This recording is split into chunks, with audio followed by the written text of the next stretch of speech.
Chers frères et sœurs, bonjour, que Dieu vous bénisse. Ce jour encore, nous avons l'occasion de partager avec vous la prédication de la parole de Dieu. C'est cette parole-là qui nous aide à rester attachés à notre Dieu. Malgré tout, nous avançons grâce à cette parole. Je voudrais vous proposer ce matin le texte des Actes, le chapitre 16, le verset 23 au verset 31, et parler de ce sujet brièvement, le comportement adopté en période de crise ou le comportement adopté en période de difficulté. Car nous sommes sans ignorer que nous sommes dans une période bizarre, une période difficile.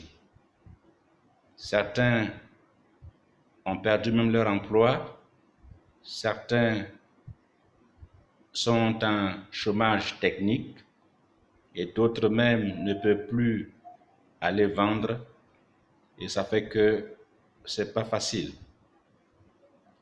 À travers ce texte, nous verrons le comportement de deux individus, de deux personnes, à savoir Paul et Silas, comment ils se sont comportés en situation difficile, en période de crise, et leur comportement pourrait nous servir et nous donner des exemples. On voit Paul et Silas qui, à Philippe, prêchent aux femmes, dont Lydie, marchande de pourpre, qui, après son baptême, a commencé à accueillir non seulement les deux hommes chez elle, mais a commencé à marcher avec Dieu. Et de là, Paul et Silas allaient de temps en temps au lieu de prière, ils priaient le Seigneur. Au verset 16, il est dit que pendant qu'ils allaient au lieu de prière, une femme qui avait un esprit de python, qui faisait la divination et procurait l'argent à son maître, va du moins se croiser les deux personnes et commencer à crier qu'ils sont les serviteurs du Dieu très haut, du Dieu vivant.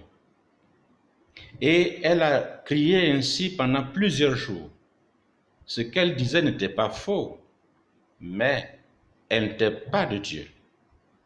J'ouvre une parenthèse pour dire qu'il y a certaines personnes qui s'autoproclament prophètes, ça c'est leur problème, mais faisons très attention, ne suivons pas tous ceux qui se disent prophètes, parce que deux fois, ce sont des gros menteurs. Cette femme, certes, ce qu'elle disait était vrai. Paul et Silas étaient des serviteurs de Dieu, mais elle était animée d'un esprit mauvais. Elle était animée d'un esprit de python. Elle était animée d'un démon en un mot. La Bible dit, ne mettez pas foi en tout esprit, mais examinez-les pour voir s'ils sont de Dieu. Je ferme la parenthèse. Et quand Paul a menacé tellement qu'il était fatigué des propos de cette femme qui les suivait tous les jours, sont de Dieu, c'est de Dieu vivant, écoutez-les, Paul menaça l'esprit qui sortit. Or, puisque cette femme faisait de la divination, ses maîtres ou ses serviteurs, ses maîtres du moins, se procuraient de l'argent à travers sa divination. Voyant qu'ils ne pouvaient plus tirer un bénéfice à travers cette femme, et bien du coup vont se ruer sur Paul et Silas, vont entraîner d'autres personnes, et Paul et Silas ont été copieusement battus, mais aussi arrêtés et emprisonnés. Voilà ces deux personnes qui se retrouvent finalement en prison, enchaînées et aussi surveillées. C'est là qu'on va voir leur comportement. Et à travers ce comportement qu'ils ont adopté, tirer une conclusion et faire, pourquoi pas, une application par rapport à nous-mêmes. En temps difficile, en temps d'épreuve, comment devons-nous nous comporter? On remarque premièrement que Paul et Silas, malgré la douleur corporelle, ils ne se préoccupaient pas de cette douleur corporelle due au fouet, due à la chicotte, due au bastonnage. Aussi, ils ne se préoccupaient pas non plus de la prison qui avait déjà restreint leur liberté, et ils ne se demandaient même pas quand est-ce que nous allons sortir de prison. Aussi, on voit qu'ils ne se préoccupaient pas non plus des chaînes, et non plus ils ne s'occupaient même pas du geôlier, à savoir le gardien de la prison. On voit ces deux personnes, leur comportement est hors du commun parce qu'en général, quand c'est comme ça, on commence à se plaindre parce qu'ils n'ont rien fait de mal. On commence à murmurer et même on pourrait s'interroger, mais où est Dieu? Pourquoi Dieu permet-il que nous, en tant que serviteurs de Dieu, nous soyons dans cet état? Mais on voit que ces deux personnes, ces deux hommes, Paul et Silas, n'ont pas commencé à murmurer parce qu'ils avaient une connaissance profonde de Dieu. Voyez, le comportement adopté en période difficile dépend de notre connaissance de Dieu. On pourrait encore donner un exemple à travers l'histoire dans le livre des rois, avec le prophète Élisée, qui décriait, qui expliquait au roi d'Israël les comportements du roi syrien. Et alors, quand il venait, Élisée disait au roi d'Israël que voilà, les Syriens seront dans tel côté, ou dans tel lieu, dans tel lieu. Et ce qui déjouait un peu le programme syrien contre Israël. Alors le roi syrien un jour s'est entretenu avec ses serviteurs pour savoir qui était le traître parmi eux. Et un va dire non, il n'y a pas de traître parmi nous, mais c'est Élisée le prophète. Il sait, il dit au roi d'Israël, même ce que tu penses dans ta couche. Alors le roi syrien envoie son armée pour aller saisir Élisée. Ils sont partis et arrivés. Et le petit matin, quand le serviteur d'Élisée est sorti, il vit les chars syriens. Et du coup, il était paniqué, il avait peur. Et son comportement démontrait qu'il avait une connaissance limitée de Dieu. Tandis que Élisée était tranquille dans son coin. Et quand il est rentré, il a crié, Maître, mais vois ces chars, vois, nous sommes foutus, nous sommes morts. Et Élisée lui dit, non, reste tranquille, car ceux qui sont avec nous sont plus nombreux que ceux qui sont dehors. Il va prier le Seigneur en lui disant, ouvre ses yeux pour qu'il voie. Voyons le comportement d'Élisée par rapport à son serviteur. Élisée avait une connaissance de Dieu de manière personnelle, de manière claire et nette.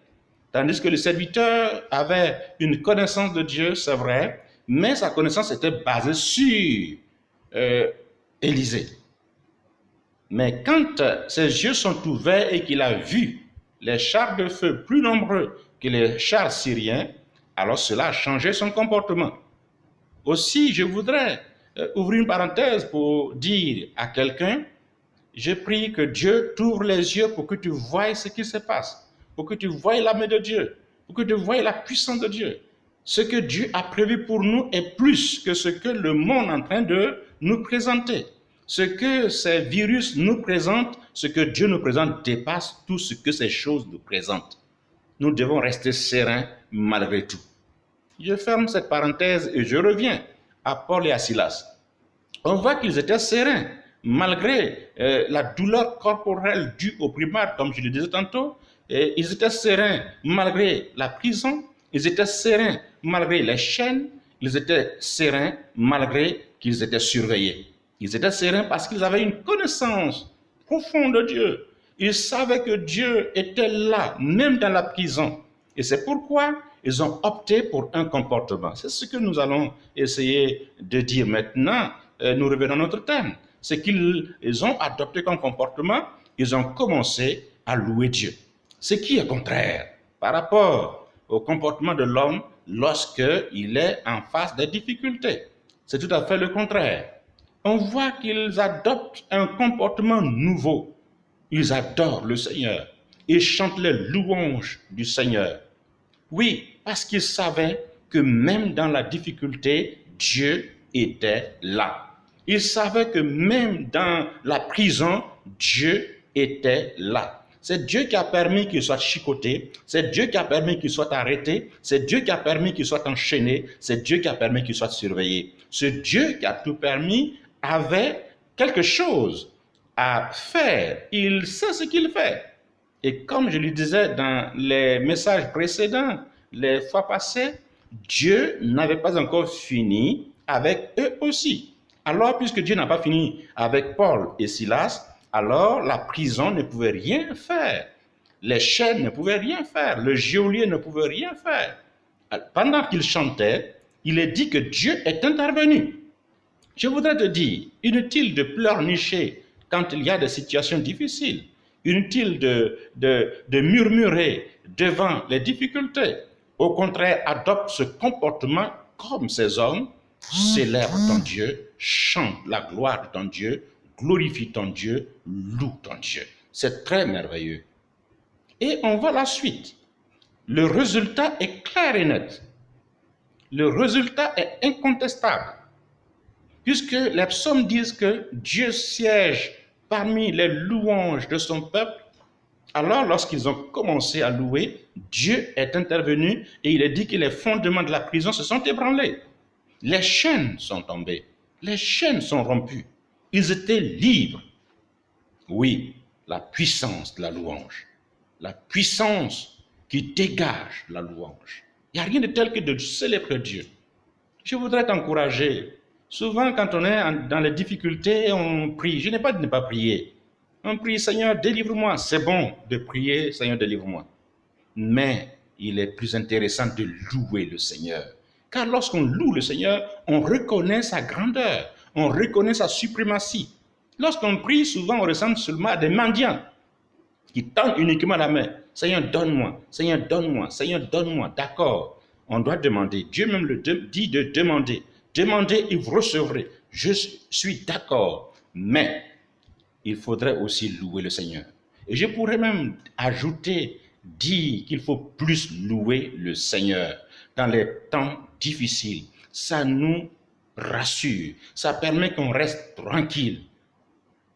Et ça le pousse à agir parce qu'il est Seigneur et il aime la louange. Notre Dieu aime la louange. Je vous encourage, frère, aimons la louange, louons Dieu. Quand nous sommes devant des difficultés et on ne sait même pas que faire, on ne sait où aller, alors ce qui nous reste à faire, c'est de chanter la gloire de notre Dieu. Satan n'aime pas ça. Je pourrais dire que Satan, c'est vrai, il craint nos prières, mais il craint plus la louange d'un homme sincère. Il craint parce qu'il sait ce qu'il y a dans la louange. Il sait que Dieu siège dans les louanges de son peuple. Il sait que lorsqu'on loue le Seigneur, son cœur de père est content. Alors je voudrais t'encourager à faire autant, à faire comme ces hommes, à louer le Seigneur. Tu m'entends ce matin? Loue ton Dieu. Quelqu'un m'a appelé un jour, il n'y a pas longtemps. Dans son confinement, il était désespéré. Et il a commencé, ce jour même, il a dit qu'il a jeûné. Et dans son jeûne, il ne sait même pas quoi dire. Il ne sait pas quel sujet. Alors, je l'ai appelé et on a échangé. La personne était déboussolée, découragée. J'ai senti cette tristesse dans son langage, dans sa façon de parler. Alors je lui ai dit, qu'est-ce qui se passe? Elle a expliqué. Je lui ai dit, non, arrête de prier. Ce n'est même pas la peine de dire, Corona, tu es vaincu, ça ne sert à rien. Il faut louer Dieu. Il faut bénir Dieu. Tandis que je parlais, elle dit que Dieu lui a communiqué une force. Elle a commencé, j'entendais ses pleurs, ses gémissements au téléphone. Elle a commencé à pleurer et elle a commencé à louer Dieu. Elle a commencé à bénir le Seigneur. J'étais obligé de couper et la laisser avec son Dieu dans la louange. Elle a loué Dieu pendant des heures, c'est des heures. Et après, elle m'a rappelé tellement contente parce qu'elle a senti la présence de Dieu dans sa vie. Elle a senti qu'elle était maintenant connectée au Seigneur, qu'elle était, je pourrais dire, restaurée. Son cœur se réjouissait. On sentait la joie. L'espoir était encore revenu. Oh, gloire au Seigneur!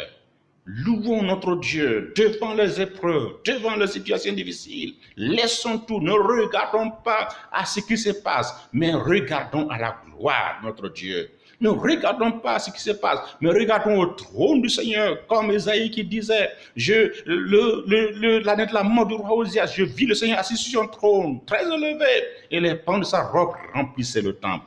Que les pans de sa robe remplissent ta maison, remplissent ton bureau, remplissent là où tu te trouves, et que tu sentes la présence de ce Dieu chez toi, et que tu commences à le louer, à le célébrer, à le glorifier.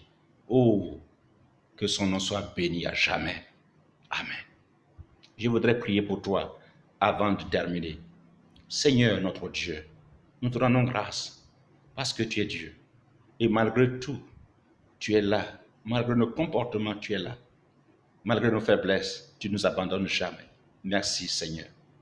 Merci d'encourager quelqu'un ce matin à se tourner vers toi dans la louange, à te célébrer malgré tout, à ne plus murmurer, Seigneur, quand il est en difficulté. À toi la gloire, la louange, à toi l'élévation, Seigneur notre Dieu. Nous avons prié. Amen et Amen. Dieu te bénisse. Amen et à la prochaine.